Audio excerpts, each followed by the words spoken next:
Don't be closed-minded. Don't look at an opportunity and say, oh my gosh, I can never do that. That was me. That was me for from in high school and into college. I would shut myself off and say, oh my gosh, I can't do that. I just lack confidence. Have confidence and keep an open mind, because you never know what's going to fall into your lap. And if it falls into your lap and after 2 years you're not happy, get out. Don't stick with something because you're going to just stick with it.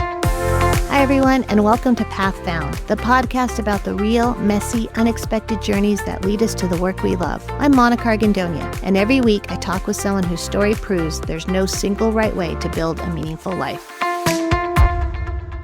My guest today is someone I actually went to elementary school with, though today marks the first time we've seen each other in 16 years. And catching up with him made me realize how much you can learn about a person from the path they chose and the ones they didn't. William Combs will tell you he was never a great student. Sports were his world, and business was something of a fallback. But here's what's interesting. Looking back now, he thinks he might have thrived as a detective or working for the FBI. That curiosity, that instinct for reading people and situations, it was always there. He just didn't get a chance to explore it. But what he did know is he wanted to be his own boss. And once he set his sights on that, he stuck with it. Through a first year that hit harder than he expected, through the slow grind of learning the numbers and legalities, through all the growing pains that nobody warns you about. He didn't quit when it got hard, and he didn't let success push him into overextending either. And that passion for sports that followed him his whole life, he found a way to keep it out on the field doing what he loves several times a week. William's story is one of staying the course, knowing your limits, and building a life that actually fits you. Let's get started. William, I am so happy to have you here with me today. I will give a little bit of background. We have known each other for a very long time, though I haven't seen you in 16 years. Yep, that's correct. Went to elementary school together. We did. So I already know a little bit about what you were like in school and growing up, but I'm going to ask anyway. Sure. What were you like as a kid? I would say my energy was a little bit out of control for the most part, into sports and not much into school, but had to work hard to get by in school. I think I had a pretty outgoing personality and people liked me even though I irritated them from time to time. I think that's how that would sum me up. Were you a good student? I worked hard to be a B student. Okay. It didn't come easy and I was a little lazy and a little procrastinating, but I did make it through to probably a solid B student. So yeah. So then what happens in high school? So high school, same thing. I didn't apply myself. Just in sports, playing sports was where my life revolved. And so as a high school, I went into high school and had some challenges with just getting projects turned in or assignments or studying correctly. And so I was always behind the curve and made it through. I didn't challenge myself enough and I just settled. I settled for just the average grades, unfortunately. Did you know what you wanted to do? Was college Definitely going to college. Yeah, that was a path that was 100% ingrained in us. And so, but as I was in high school, I thought my friends were going to Berkeley or UCLA or Georgetown. I'm thinking, I'm not going to any of these schools. So my path started at Pasadena City College after high school.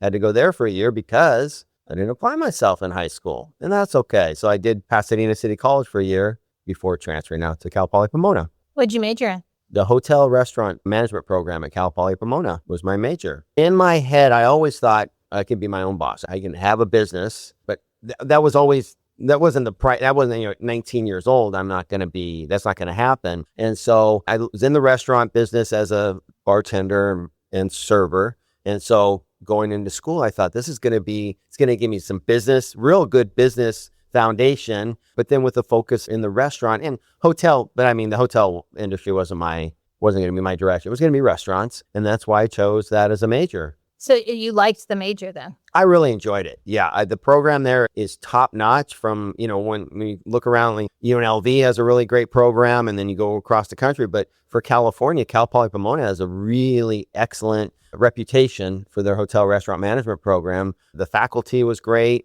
Definitely found my path. You get in a group for 2 years and you stay with those students. And it was just an amazing, learning about what their goals were and what they were at school about. And I had a very good experience. Nice. Yeah. So what did you do after? So as I graduated, I went into Islands, a restaurant as management. And that was my first real job after college. I'd been working at Islands, and then I went right into the management program. And, they assigned me at different stores. I worked my way up from assistant manager to assistant general manager. And I went from probably 7 or 8 stores throughout Southern California in the Islands family. Yeah. Did you like it? I liked it a lot at the beginning. I did not like it as about a year into it. The employees had their own agenda. The hours were really difficult because you weren't on a set. It wasn't okay, you have an 8-hour shift. Some days was 9, 10, 11 hours. And then you had to go in on some days when the manager would call out so no, after a while I said, this is not, I like the day-to-day, the busyness, the kitchen, the customers. I like that part. But when it was time to sit down and say, am I happy? I wasn't happy. And that was about easily after about a year and a half, I started realizing, no, I need to find something else. So what did you do? So then I started looking for a job, and then I went into working for Jamba Juice. Jamba Juice was opening restaurants, and they were going to open a store in Brea. And that's what I was hired for, as the general manager of the store in Brea, and opened a brand new store. And that was exciting. Starting from the ground up, and my enthusiasm level just took off in that role, and had a great time. Ended up at a couple other locations and really had a lot of flexibility. The good people, they were based out of San Francisco, so I had business trips up to San Francisco, which I had never experienced before, and a really solid experience with Jamba Juice. Then that started to slowly wane, because at a point I always knew, okay, after working for 2 different companies, I want to be my own boss. What direction can I do to become my own boss as a business owner? And so that's where my mindset started to go. How long were you at Jamba Juice? I was at Jamba Juice for over 3 years. Okay. Yeah, so over 3 years. And that took me into the early 2000s, maybe 2001. Yeah. So you're thinking your own business. Yep. How are you thinking, I'm going to open my own restaurant, or? That was always on the back of my mind. How can what kind of food, where's the location? Am I going to stay, local? How much money do I need to get started? All that had to play into it. And as I was always thinking about that, I started looking for a new job. And then the new job took me to Subway, which is the development agent in Los Angeles County. So that job basically turned in as a business consultant. You become a business consultant, and then you go out and start working with owners who have their stores, making sure that you support them in what they need, but also the standards that Subway has. You have to make sure that the stores are running with those standards, from food to the decor to all the equipment. Everything has to be consistent. And so that's where it comes into a business consultant. Was a little bit of there wasn't a lot of like, okay, let's sit down and what can we do to really increase your sales or try to have local marketing. There was, but a lot of owners, they had a lot of pushback because they've some struggle with the finances from month to month. And they just want to focus on, I just want to focus on within the store, within the 4 walls right now. And I say, we look at different, advertising at schools and whatnot locally. But so that as I was talking to them, wait a minute, I can do this, what they're doing. I have my ideas. And so I was thinking, I wish I was sitting on that other side of the table. And so that really pushed me towards, no, I can do this. And after about 2.5 years, then I transitioned from business consultant. I interviewed for the franchise with the people I worked with, my supervisor, my bosses, and I was approved. And then I just basically transitioned from business consultant into the franchisee and found a store to buy and purchased a store. And then that started me off. So how does that work as a franchise? You have to get approved? If you get approved, yeah. So they want to know your finances. It's very affordable, but you still need to have money in the bank. That was one thing. They're not going to let you, go on credit. You have to show a little financial stability, and then they interview you and you have your business plan. I put together a business plan of just things that involved, I didn't have the store location yet. So I just had to be general with, this is what I'm going to do with the local schools, with the marketing. There's hospitals that I can work with, catering, and you just put that kind of things in there, and I hope that it worked out, and it did. And so then once they approve you, you then still have to find an already built store to buy? You have 2 options. Okay. Yeah. And it's like buying a house. Do you want to buy an existing house, Okay. What city is it? I mean, okay, I don't know. This house is for sale, or do I want to build a brand new store from the ground up? So when you buy an existing store, there's history, there's sales, there's trend, and you get a 3-year plan. You can say, here's the sales for 3 years. You know exactly what you're getting into because those are raw numbers. When you build a new store, there's a lot of risk. It's a lot less expensive to build a new store.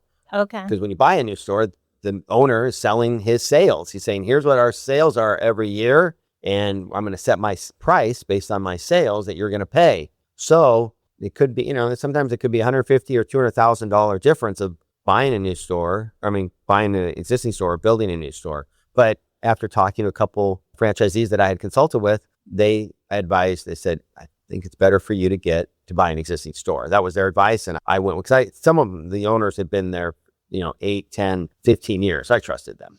Was it Subway just because that was there in front of you and you had worked as a consultant, or did you even consider? I didn't consider anything else. It was right in front of me. I had a comfort to what I was doing. It was affordable too.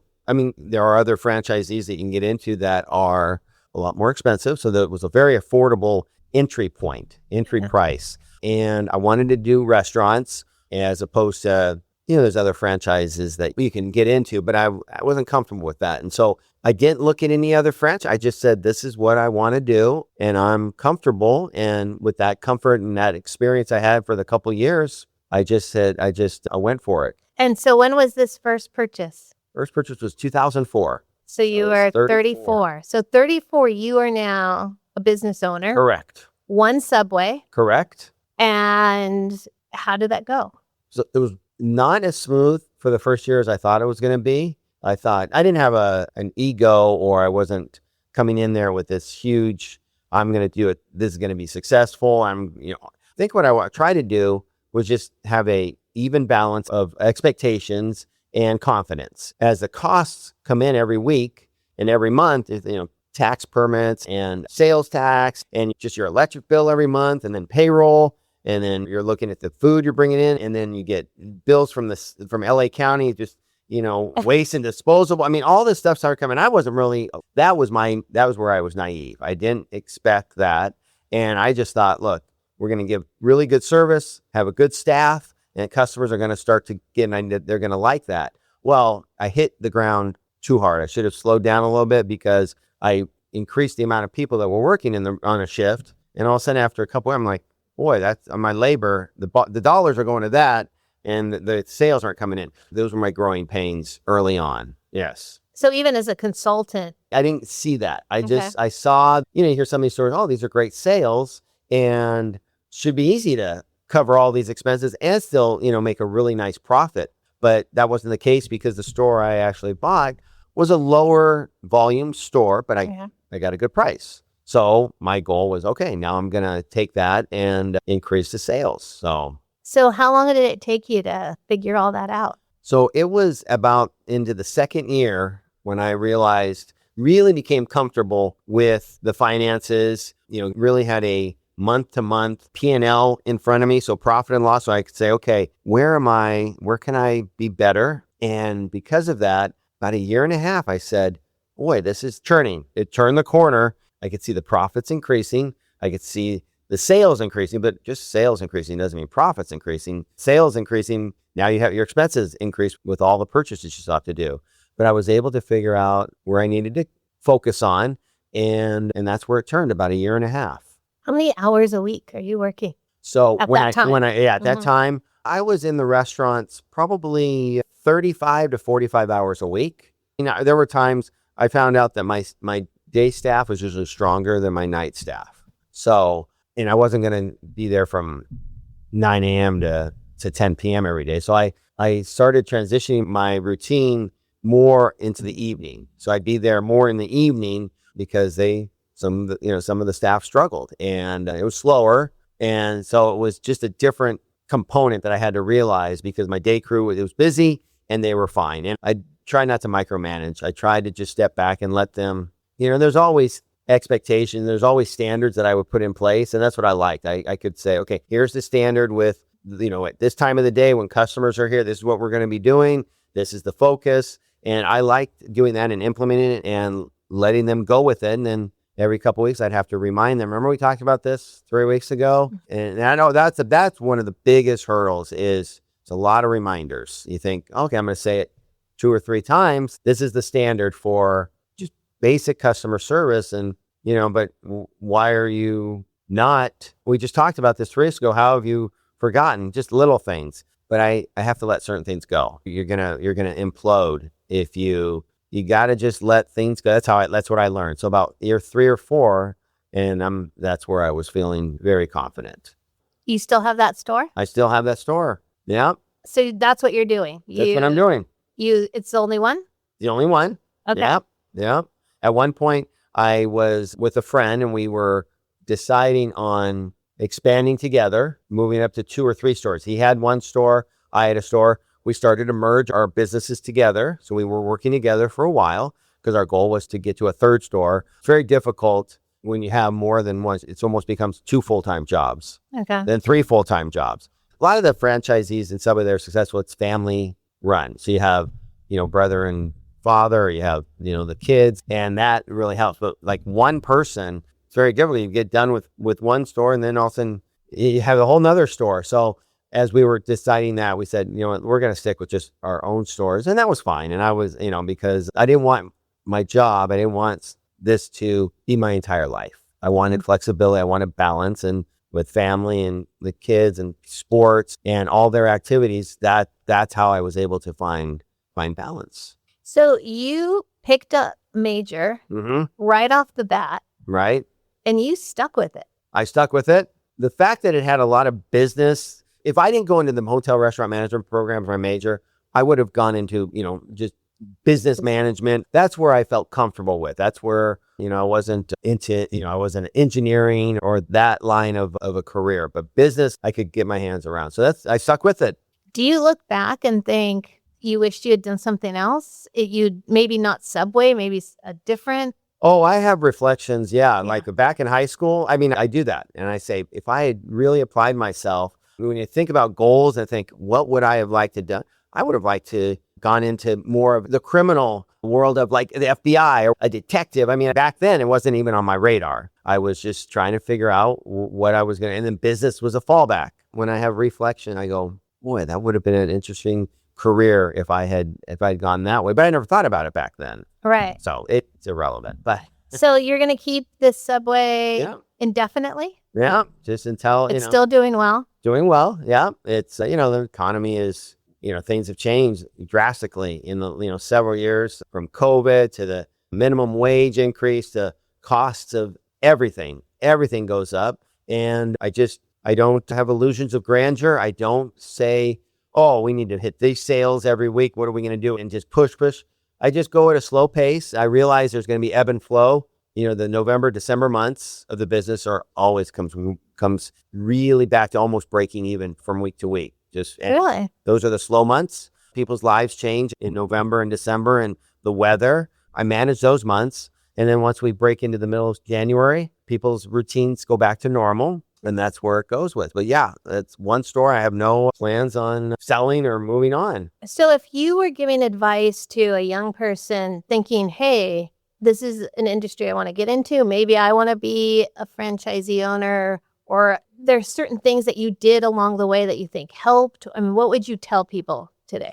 One of the things that really helped me was I listened to a lot of different people who had more experience than me as I went through my early journey of being a business consultant, and the experience of people and listening to them, the good and the bad. And so that's what the cliche is, you become a sponge. And I did. I just wanted to know.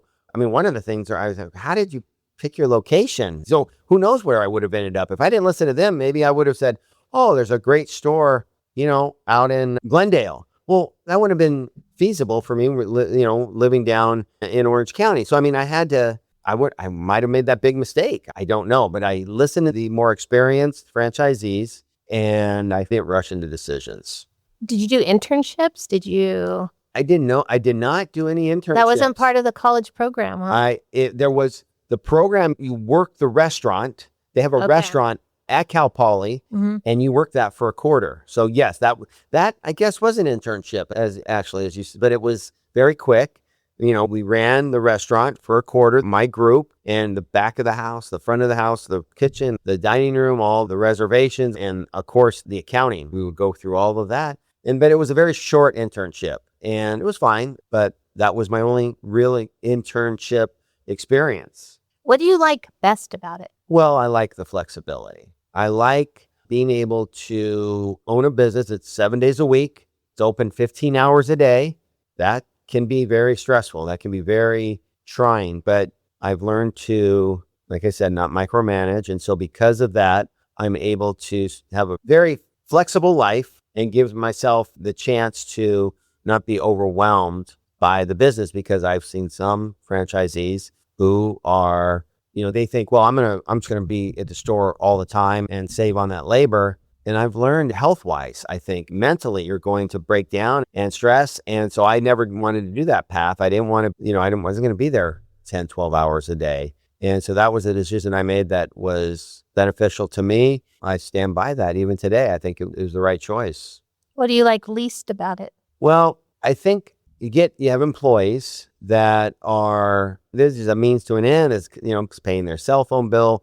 Sometimes even, some employees they're paying rent, but it's frustrating because I don't need them to obviously have a ownership idea, but I just want them to be a little bit more reliable and mature. And that's where my expectations were too high. So every year I would have to lower my expectations on my employees, because when you find a couple good employees, it's great. They're enthusiastic, they get it. But then you get, sometimes you have employees that are just punching the clock and trying to get out of there.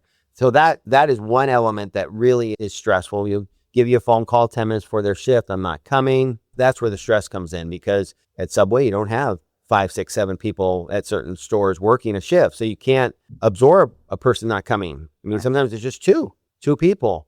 So that's the one part that I've found that is very challenging and very stressful. I get in months where everybody's it's a good crew, and that really is inspiring and motivating to me. Like, oh, this is great. But then when that flips and somebody, you have to replace people, and then you hope, oh my goodness, hiring can be very challenging to find a person that can come in and get it and care. And besides all the city and, the bills that come in every month from you get these tax fees and you get these, I mean, it really can be that can be deflating too. So those are the two, I would say. Will you retire? There's part of me, it says I'm semi-retired right now. I'm semi-retired. I picked up a hobby to keep me busy, because when I'm at the restaurant, it's a small little, it's not a big, we're not cooking in the back, and so it's not a lot for me to do. And so and then I don't want to step on my supervisor's toes. So I get out of their way. So I find myself with a decent amount of free time. So I've picked up a hobby. So with that hobby and with being, I guess, semi-retired, will I retire? Retiring means I'd sell the store. That would be retiring. I would sell the store, and then that would be it. But I mean, I'm always involved 7 days a week, but I'm not in the restaurant for hours and hours every day. So that's where I'm going to kind of put myself as a semi-retired. What's the hobby? Sports officiating. I do from high school all the way down to kids and 6, 7, 8-year-old kids in baseball, football, and basketball. So some days, some weeks I do 3 games in a week. Some weeks I do more. The high school seasons, so in the spring or in the fall, I'll do football, flag football, and then boys tackle football. And then we get in the winter, it's high school basketball. And in the spring, I do baseball. So I'm a baseball referee and an umpire. So still doing sports. I love it. Yeah, I love it. I love being out there. And that really takes me, it gives me an hour and a half or 2 hours of just my passion is I've loved sports since I was a little kid. And so to be able to do this and give a really good effort, because as I was coaching my kids throughout the years, see some umpires that were just lazy and they didn't care. So that's my hobby. And it's not a lot of games a week. In the fall, it will be. There's a lot of football. They're always short referees. They're always getting phone calls. Hey, can you go do this? No, I have to, say, no, I'm not available. I can't because I'm not going to go all day with it. But that's my hobby. But that's great. Yeah, I love it. I do love it. Yeah. So looking back, knowing what you know now, what would you go back and tell your 20-year-old self? I would have probably skipped Islands. I would have probably skipped that And there was some opportunity at college from job fairs. I didn't go to many of the job fairs. I should have gone to the job fairs. So I didn't give myself an opportunity to say, oh, I never even thought I could work for this company. So if I could go back, that would have been definitely, so I would have said, you need to go to the job fairs. You need to see what else is out there and don't be so blinded by, okay, I've been working at this company, this restaurant, and I'm going to go right in to the management. And that was a bad decision because I didn't give myself an opportunity to see other options. I wish I would have, because I just looked at those job fairs and I said, I'm already set. I know what I'm doing. But I think I would have liked to see what else was out there.